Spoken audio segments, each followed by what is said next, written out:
Cereal grains, water, fermentation, and distillation.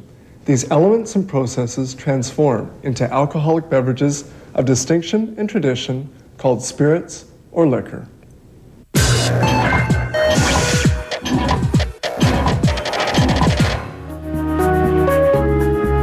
The principle of distillation was known to ancient Romans who mastered the process.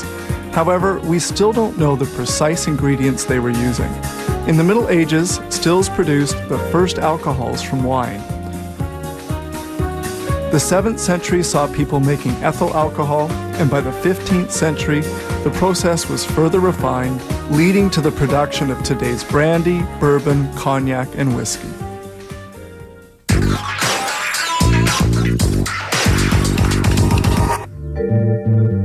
Dried corn kernels is the main grain used in making spirits. Every day, 7 truckloads empty out 230 tons of it. This corn will produce the basic ingredient for spirits, such as whiskey, gin, creme de menthe, and amaretto. The kernels are stored in these 24-meter-high silos, which can hold up to 250 tons. This is the distillery control room. They're going to make a recipe that's 95% corn and produces neutral alcohol, to which they will add other grains for color and flavor. We see here the first step, the milling of the grain. Some 8 tons of corn flour and 18,000 liters of water are introduced into this autoclave and cooked with live steam for 90 minutes. Enzymes transform starch into sugar. Then they add the yeast, which converts sugar into alcohol. Fermentation lasts 60 hours at 38 degrees centigrade. The bubbling we see is created by the action of the yeasts. This cone removes the CO2, a natural byproduct of fermentation. Nearly 70 tons of CO2 are drawn off daily. Everything is monitored by computer.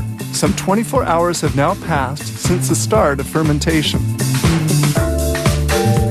When this stage is ended, corn oil will have come to the surface and is clearly visible by its reddish color.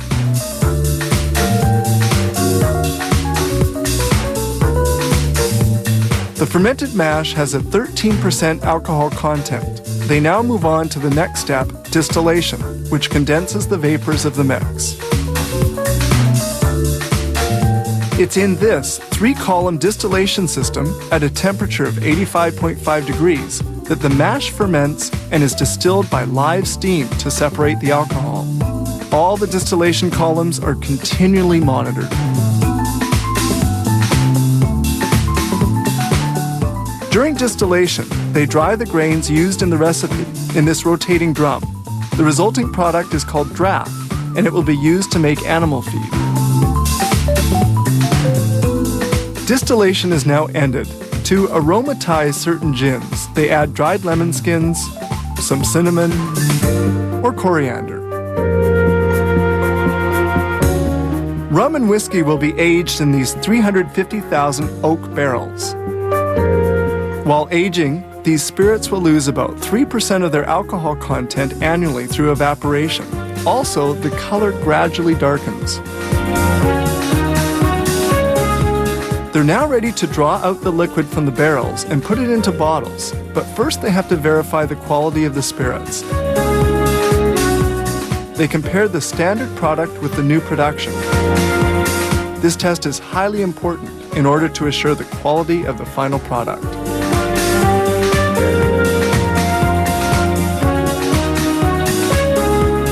Bottling begins. Here, 140 750 milliliter bottles of rum and spirits are filled every minute. Clean bottles circulate continually on the conveyor, leading them to the filling machine.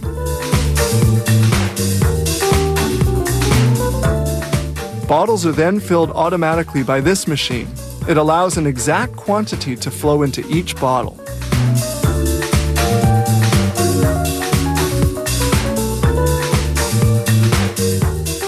The next step, a capper places caps on the bottles and crimps them onto the necks.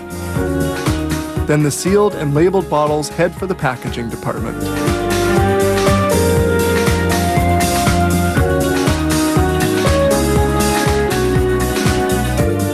This other machine fills 120 bottles with 1.14 liters of Canadian whiskey every minute.